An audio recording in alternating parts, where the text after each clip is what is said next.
warahmatullahi wabarakatuh.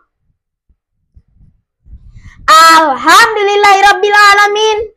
Segala puji bagi Allah Subhanahu wa Ta'ala, Tuhan semesta alam, yang telah memberikan kita nikmat sehat, nikmat iman, dan nikmat Islam.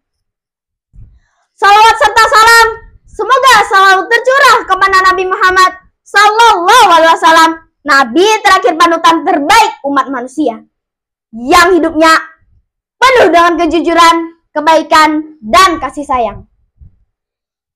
Yang saya hormati Dewan Juri, Ustadz, Ustazah, serta teman-teman yang saya cintai karena Allah.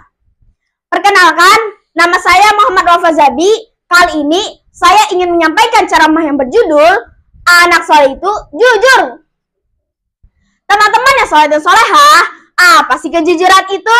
Kejujuran adalah berkata apa adanya, tidak berbohong, tidak berpura-pura, dan tidak menyembunyikan kebenaran.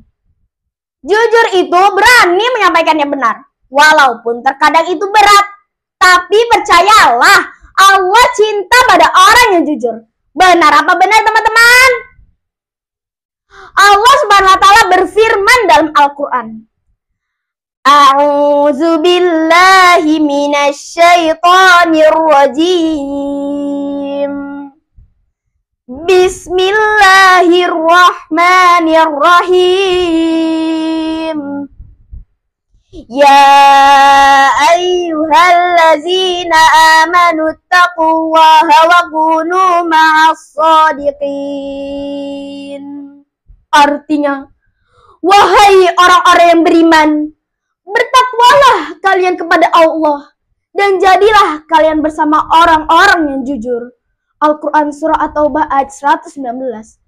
Dan Nabi Muhammad SAW bersabda, Inna sadaqa yahdi ilal birri wa innal birra yahdi ilal jannah wa innar rajula la yasduqu hatta yuktaba indallahi siddiqan.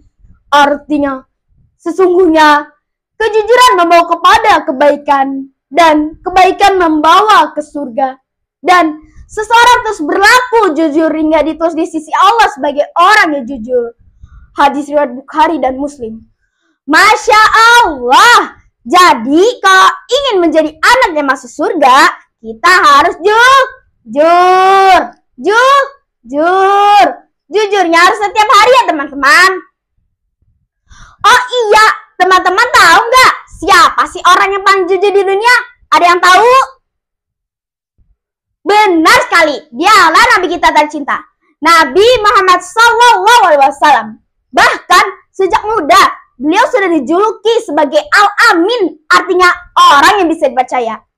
Semua orang suka dan percaya kepada beliau, karena beliau tidak pernah berbohong, walau sekalipun. Sekarang, yuk kita lihat contoh kejujuran di kehidupan kita sehari-hari. Saat ditanya Ustazah, apakah sudah hafal surah atau belum? Kita jawab jujur walaupun belum hafal. Saat ujian, walaupun tidak tahu jawabannya, kita tetap tidak mencontek. Saat menemukan barang yang bukan milik kita kembalikan ke pemiliknya. Kalau diberi lebih saat beli permen, kita kembalikan ke penjual. Kalau melakukan kesalahan di rumah, kita ngaku ke mama dan minta maaf. Nah, teman-teman, kalau kita jujur, kita disayang Allah, dipercayai guru, dicintai teman, dan hati kita jadi tenang. Tapi kalau kita bohong, Allah tidak suka. Bisa dimarahi guru dan orang tua. Teman jadi tidak percaya lagi, dan hati kita jadi tidak tenang. Selalu takut ketahuan. Teman-teman, jujur memang selalu tidak mudah, tapi jujur selalu indah. Allah akan tolong orang yang jujur.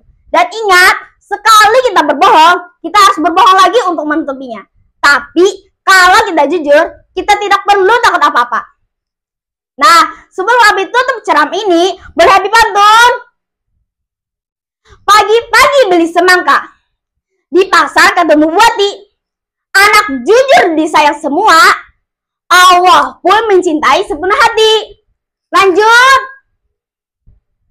Naik sepeda ke Gunung Batur, Bali. Melihat dermawan dan buruk merpati. Mari jujur setiap hari agar hidup diberkahi ilahi. Demikian ceramah dari Abi. Semoga kita semua menjadi anak yang jujur, saleh dan salehah, dan menjadi penghuni surga bersama Nabi Muhammad SAW. Amin amin ya rabbal alamin. Wassalam.